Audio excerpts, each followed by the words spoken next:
Hi, I'm Mr. Goodpliers. Got something a little different to bring you today. I'm at the McPherson Kansas Museum, and I'm going to be showing you the Model T exhibit. This is kind of a special deal for me. I went to McPherson College, graduated from there in 2008, and so this will be a good chance to see some of the guys. One of my professors is pretty big into T's, involved in the local chapter of the club here. So I'm pretty excited to see what they've got and take a look around and hear some stories about these cars. Come along, check it out.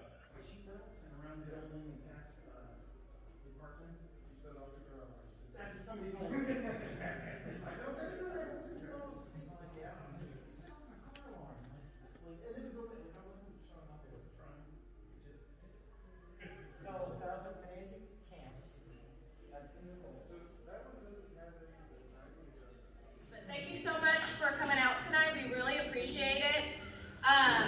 And we'll go ahead and get started with a little tour with Chris Paulson, who him and his the Flatland T's of Kansas chapter. They actually curated this exhibit here, and so we'll go ahead and get started.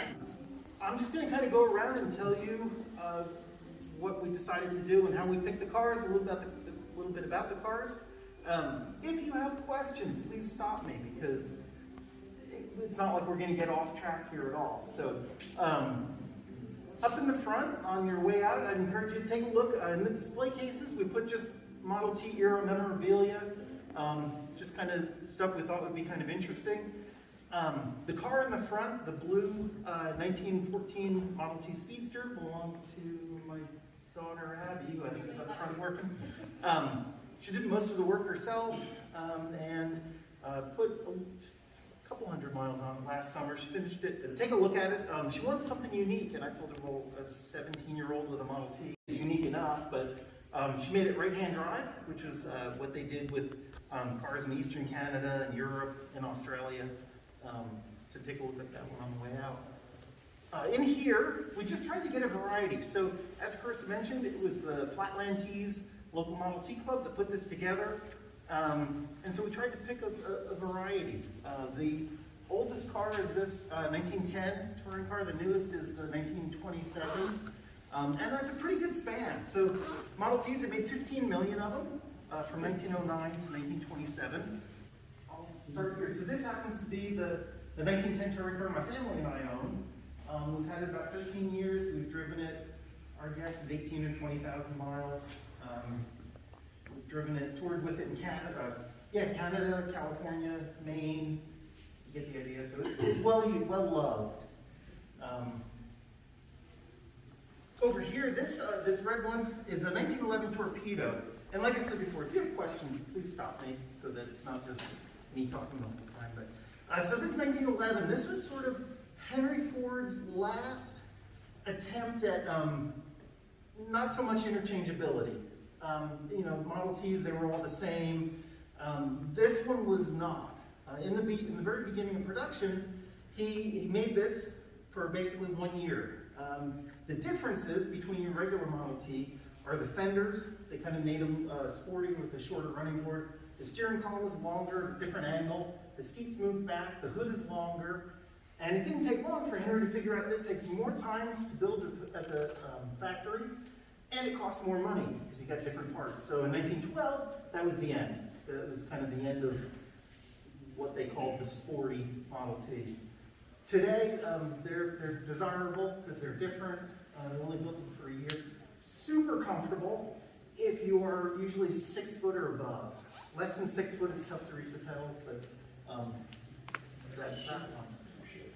I should also point out some of the common misconceptions, like all Model T's were black. That's not true. They were green, some were red, some were blue, but the bulk of them, about 14 million out of the 15 million, they were painted black.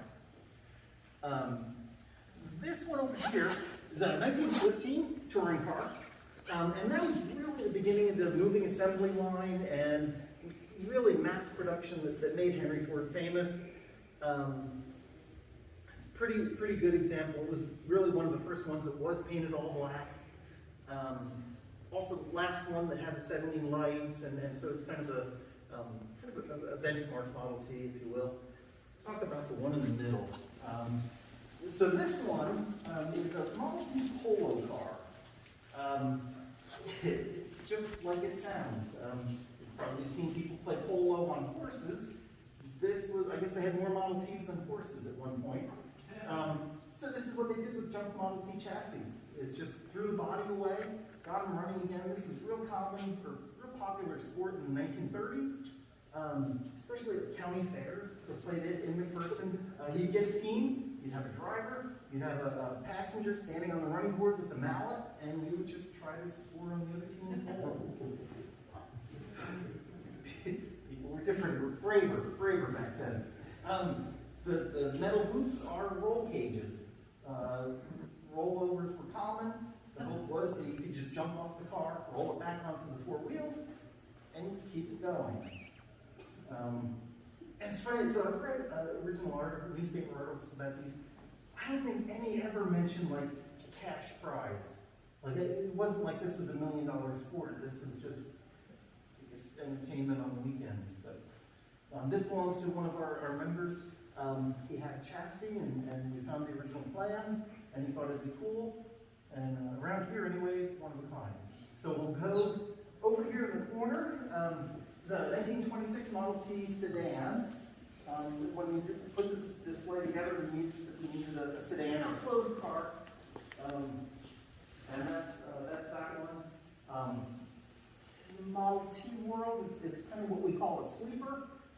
It's got period upgrades of overhead valve setup on the engine and an auxiliary transmission. And it'll go down the road at 55 miles an hour pretty nicely, which is obviously a joke today, but back then that was pretty impressive. This 1925 Model T Roadster, I think is a good example of what we were looking for when we put this exhibit together. We didn't want all show cars. We wanted ones that just all show that they've been well loved and driven a lot. And the guy that owns this, he drives it all the time. Basically looks like how he got it. Gone through it mechanically, but it runs good, and we like to get out and have fun.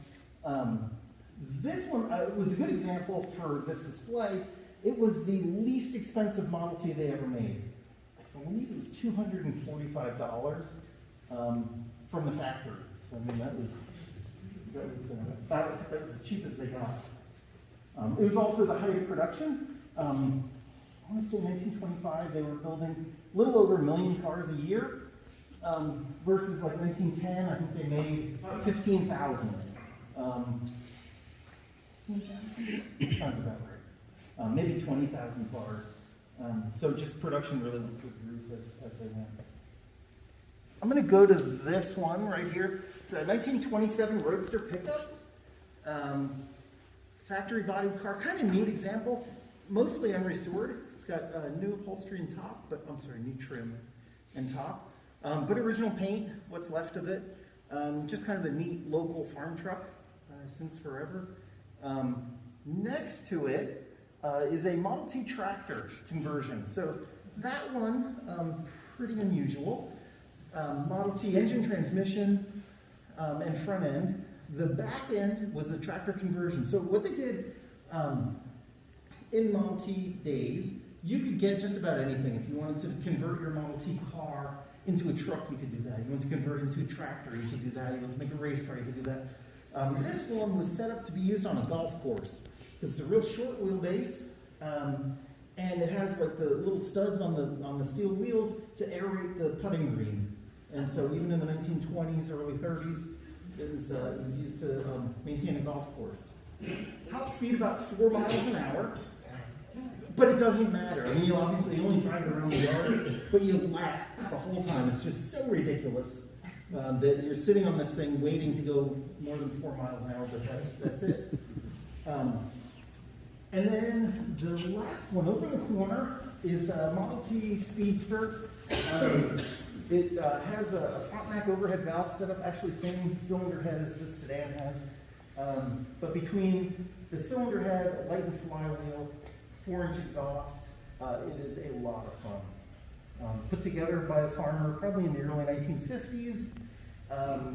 Out in western Kansas, he drove it, dirt roads, dirt tracks, you name it, had a lot of fun with it. It is a blast to drive, especially around here on dirt roads. I mean, corners great, just so much fun, makes all kinds of noise. And it looks terrible, but, and that's fine with us. The rest of the display, we kind of decided to set it up like an old garage. And that's how we kind of came up with that stuff. It's kind of funny when we started talking about what we were going to do at a club meeting, one of our members said, I got an old fence I'm going to take down. Would you guys want it? So there's this old fence. And all the other memorabilia is just Model T era stuff. You do put the tire back on before you drive. Yeah, that's only for effect.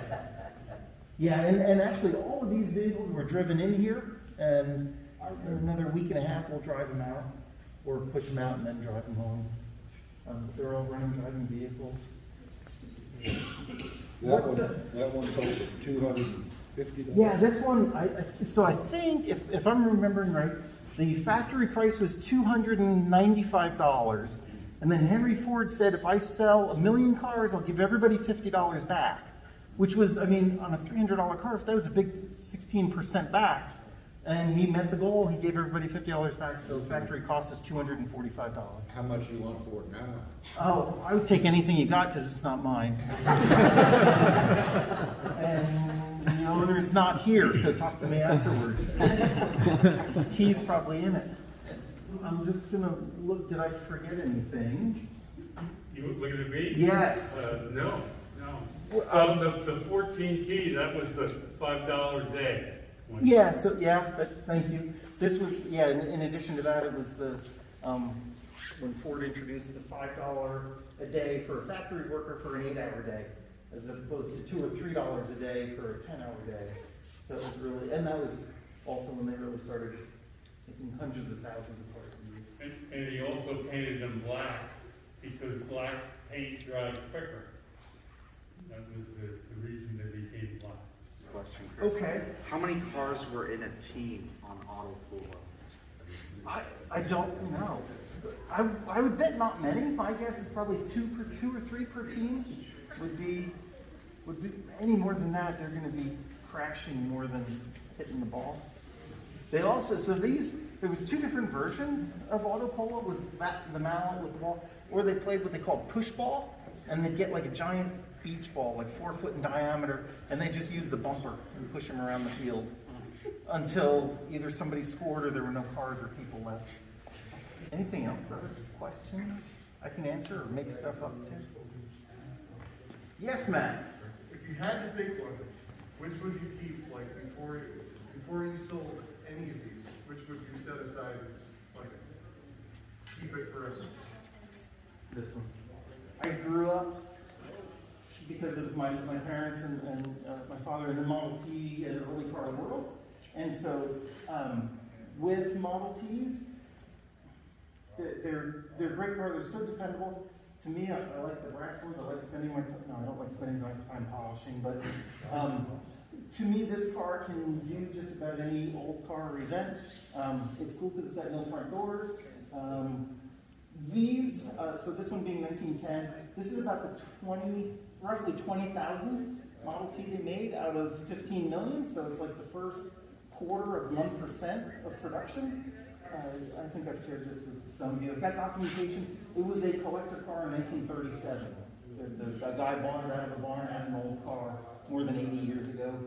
And it's been in collectors' hands ever since then. 5 or 6 years ago, I put it on a chassis dyno.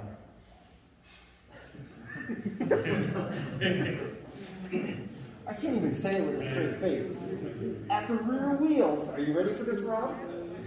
12.5 horsepower. Having said that, I can put 4 adults in it and we can go down the road at 45 miles an hour. To me, that's pretty astounding that, 111 years old, 12.5 horsepower, and probably less than that now because I've not done anything to improve that 12.5. So I don't know, that's, And yeah. mechanically, it's exactly the same as the Yeah. 27. Yeah, and that was one of the things that made Model T so popular is basically all the parts are interchangeable. You can take parts off of the 1926 or 27, they'll fit on this one, with a few exceptions. And that's what made them so popular for so long is the interchangeability. That was a long answer to your question, but for me, to me, that's one cool thing about Model Ts is there's one for just about everybody.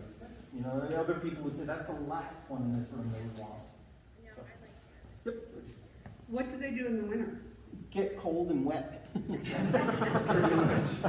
So actually all of them originally had, like this one, the top goes up, and originally it had side curtains that you could snap on. It takes, if you were going to drive in the winter, you'd have to be going far enough to make it worthwhile to take the time and effort to put all the side curtains on. But nowadays, like if we're on tour somewhere, if we know that it's going to rain all day, then we'll often put the side curtains on. But if it's usually our theory is we're going to drive in the rain until the rain hurts, and then put the top on. So it's been wet many times, and you just get cold and wet, or you don't go anywhere.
but I got like 8 or 9 really old sit-down boots. So getting them built, getting better connection off the distance. Yeah. So I need to try and rebuild the C5 transmission and the turbo 350 transmission. This is just a TC.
Oh, it's like my bedroom.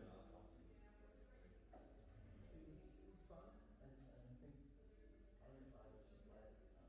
How long did it take? Several years. And yeah, we were these all just doing other things. But so actually, we put some of the top on it, just the like the irons and everything. Yeah. We'll see. And that's it. I like the museum. Good job. Very good. Yeah, it's basically what you just heard. That was a good run.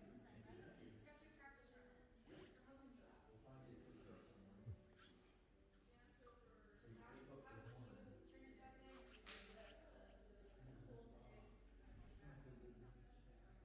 you pick up the horn. Sounds so good. It's like a person taking a picture of a person taking a picture. That's what it looks like.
I want to thank everybody for coming along on this virtual tour of the Model T exhibit.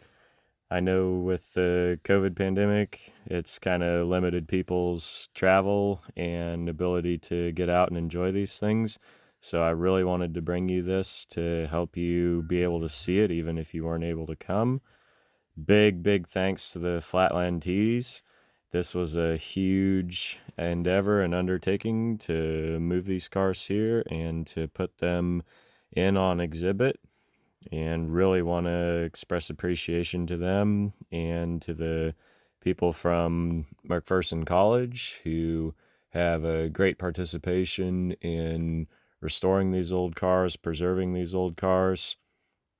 I want to thank everybody for watching here on the channel. You've kind of seen some rough and rowdy ones out on the farmsteads that I've filmed, and now it's kind of a good chance to see some of the nice ones. McPherson Museum was a great place to display them. If you are ever in central Kansas, definitely stop in there and see the museum. There's some great old artifacts and relics of the town and the surrounding county there. There's quite the refinery that originally sold Globe gasoline, which is a very rare brand. A lot of those smaller local brands got bought out and absorbed by some of the bigger companies. So there's just a lot of history there that you'll definitely want to check in next time you're around. One of the favorite things that I saw here was these old postcards. Apparently, back 100+ years ago, postcards were a big deal. I kind of liken it to their version of early text messaging. They could just drop people a line and show them where they were at and what they were doing. And there's a great display of vintage postcards there. I just decided to show the automotive ones here for sake of brevity, since that's kind of the central focus of this channel particularly. So again, definitely check out this exhibit. Unfortunately, the open house was here toward the end. It does close March 21st, which is a Sunday, so not too much time left to see it. But really wanted to bring you guys this because the Model T is definitely a relic of our country's transportation history.